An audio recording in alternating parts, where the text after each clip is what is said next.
What's going on, boys and girls? What's up, world? Austin John Plays here, and today I have a challenge. I have a challenge for those of whom are the brave enough to accept.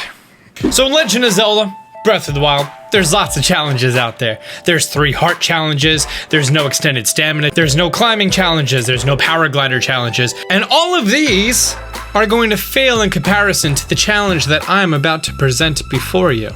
Now, what super difficult, amazing challenge do I have for you? Well, I'm about to tell you. I have what I like to now call the Great Plateau Challenge. And no, it's not leaving the Great Plateau early. We learned that doesn't work. No, what this is going to be a challenge that requires you to defeat a bunch of enemies. Now, I want to talk about something. In Legend of Zelda Breath of the Wild, only once you get the paraglider, and then you touch down on the ground, and you get the thing that says Hyrule Kingdom. Only at that point is a blood moon able to happen. Before you reach that point in the game, and before you touch the ground outside of the Great Plateau, a blood moon cannot happen. Which means that the enemies that appear on the Great Plateau, there is a finite amount. There is a finite amount of weapons, and there is a finite amount of resources and materials. Now, why is this challenge going to be so difficult? Well, you have to defeat all of those enemies in Master Mode. Which brings us to right here. It is only once you activate the tower that you can begin this challenge. You're allowed to get the 4 runes because, trust me, you're gonna need them. So, if you are watching this video, I now challenge you to do this amazing challenge. In addition, I would like to officially call out some buddies of mine. I would like to call out Blaine's, Mr. Jizak. I'm gonna be calling out Cawther. I'm going to be calling out Mustard Plays. I'm gonna be calling out Philip and any other Zelda streamers. That this will hands down be the most difficult challenge you will ever do in this game. So, just to recap, in Master Mode, all of the enemies are a stage harder than they normally are. Once you get your Sheikah Slate and you erect your first tower and you get your map of the Great Plateau, you then need to defeat all of the enemies. I mean all of them, including the Lionel on the Great Plateau. Feel free to get all 4 runes, because like I said, you're gonna need them.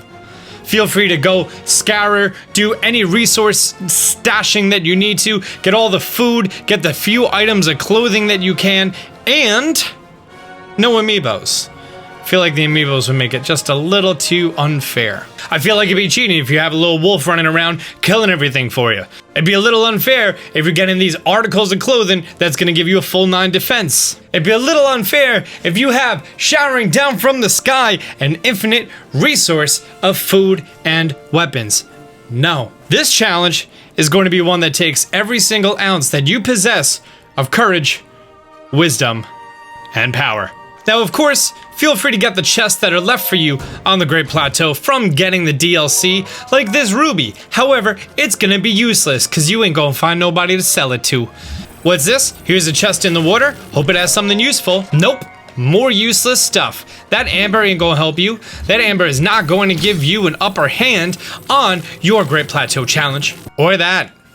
Now keep in mind, your enemies are gonna have a great advantage. They're gonna be able to see you from far, far away. And some of the newly placed bokoblins, who are on these little pillars over here, you can take them out with one simple little swipe. Boom, now he's down.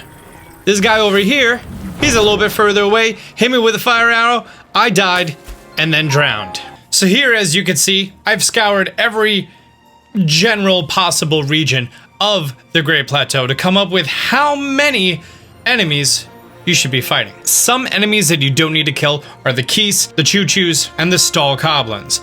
And I believe that the Stall Goblins are gonna regenerate all the time, and there's only like 3 or 4 of the other ones. No one really cares. However, this is the location of every bokoblin, as you can tell by the skulls, the Stone Talus, located right here, and the Lionel. Oh, also these 3 are Guardians. So, yeah, those 2. And this is going to be a grand total of 60 enemies. A perfect 6-0. I'm going to go over all the locations and the enemies that you're going to be fighting there. Starting off with these 4. followed by these three. These two, who are at the bottom of this hill. These two archers. These two that are trying to eat. This one, located next to the Hylian trousers. This guy, as soon as you leave the Shrine of Resurrection. The one that's in the front of the Temple of Time. These four that are in a hideout down here. These three guardians that only wake up when you get close to them. Better be good at shield parrying. The Lionel that's on the Great Plateau with bomb arrows. These two bokoblins who are camping.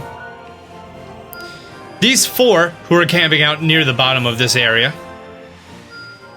The two who are waiting at the base of the mountain next to the Owa-Daim shrine. These three in the snowy area that are next to a fire. This one much higher level one than those three, who's on the slightly higher area than them. These three that are next to a camp, right next to the Ka-Namat shrine. This one who's on a floating platform. By the way, for the ones on the floating platforms, after you defeat them, the platform is going to regenerate, but you shouldn't see the bokoblin on there anymore.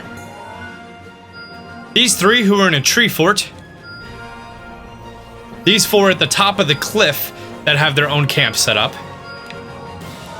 These four down here who are next to this skull area, and this is the dry grass region. The five here at Hopper Pond, two of them are archers.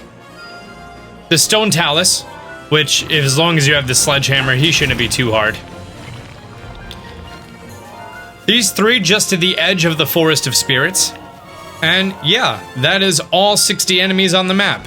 You're gonna need to be real sneaky with this. Real sneaky. Remember, bokoblins sleep, so there's some great times to attack them. I don't believe the ones on the platform sleep, though. I haven't ever seen them sleep. They're awake all day and night. Also, the treasure that you get on the floating platforms is generally upgraded and gonna make your job a little bit easier. That is your ultimate challenge, and what will go down as the most difficult challenge in Legend of Zelda Breath of the Wild, the Great Plateau Challenge. By Austin John, trademark.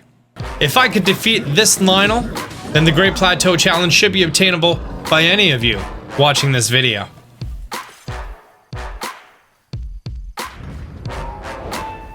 And if you could take down that Lionel and the rest of these bokoblins, then you have passed the Great Plateau Challenge. I want to know if you have been able to complete this. Tweet me at AustinJohnPlays and let me see if you have completed the Great Plateau Challenge.